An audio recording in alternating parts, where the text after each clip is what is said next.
1 अप्रैल से लागू होगा नया आयकर कानून। बढ़ सकती है पैन की थ्रेशोल्ड सीमा। पैन कार्ड के जरिए वाहन खरीद और बैंक जमा की बढ़ेगी सीमा।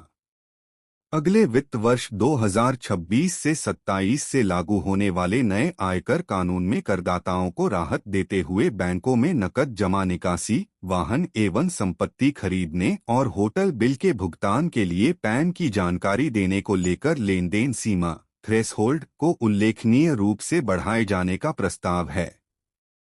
प्रस्तावित आयकर नियम 2026 के मुताबिक अगर कोई व्यक्ति एक या ज्यादा खातों में एक वित्त वर्ष में कुल 10 लाख रुपए या उससे अधिक नकद जमा करता है या निकालता है तो उसे अपने स्थायी खाता संख्या पैन की जानकारी देनी होगी।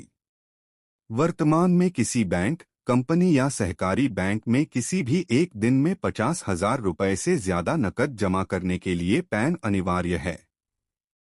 वाहनों के संबंध में आयकर कानून के मसौदे में प्रस्ताव है कि गाड़ी, मोटरसाइकिल सहित खरीदने के मामले में अगर कीमत 5 लाख रुपए से ज्यादा है तो खरीदार को अपना पैन बताना होगा।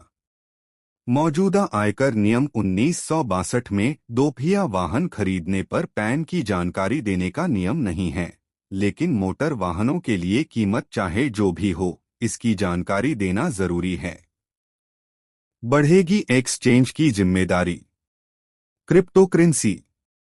मसौदे में क्रिप्टोकरेंसी एक्सचेंज के लिए आयकर विभाग के साथ जानकारी साझा करना अनिवार्य करने का भी प्रस्ताव है। क्रिप्टोकरेंसी संपत्ति सेवा प्रदाताओं के लिए विस्तृत रिपोर्टिंग और जांच पड़ताल की जिम्मेदारियों को अनिवार्य बनाने का प्रस्ताव किया गया है।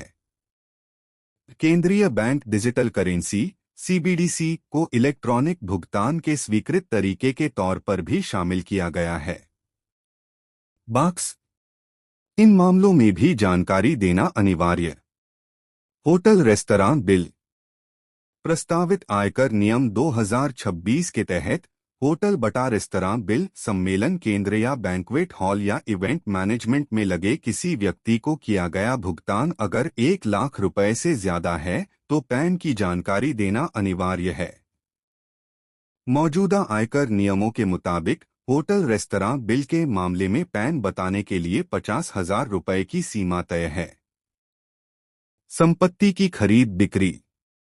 मसौदा प्रस्ताव के तहत किसी भी अचल संपत्ति की खरीद बिक्री या गिफ्ट या संयुक्त विकास समझौते के मामले में अगर 20 लाख रुपए से ज्यादा है तो पैन जरूरी होगा। वर्तमान में यह सीमा 10 लाख रुपए है। जीवन बीमा प्रीमियम। मसौदा प्रस्ताव में बीमा कंपनी के साथ खाता आधारित संबंध की शुरुआत करने के लिए पैन की जानकारी देना जरूरी होगा। अभी एक वित्त वर्ष में जीवन बीमा प्रीमियम के तौर पर 50,000 रुपए से अधिक के भुगतान के लिए पैन अनिवार्य है। नियोक्ता सुविधाओं का बढ़ सकता है मूल्य दायरा।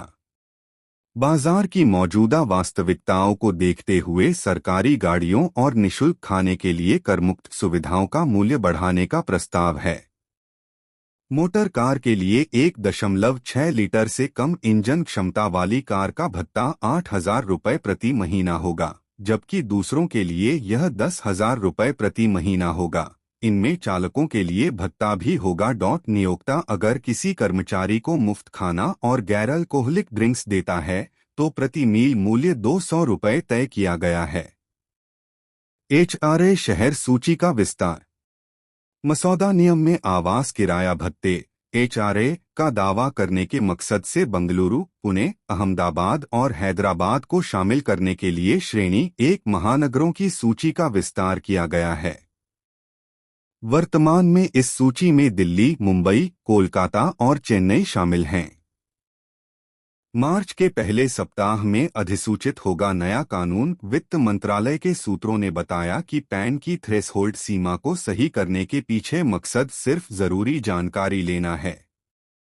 केंद्रीय प्रत्यक्ष कर बोर्ड (CBDT) संबंधित पक्षों से सलाह के बाद प्रस्तावित नियमों को अंतिम रूप देगा और मार्च के पहले सप्ताह तक उन्हें अधिसूचित करेगा।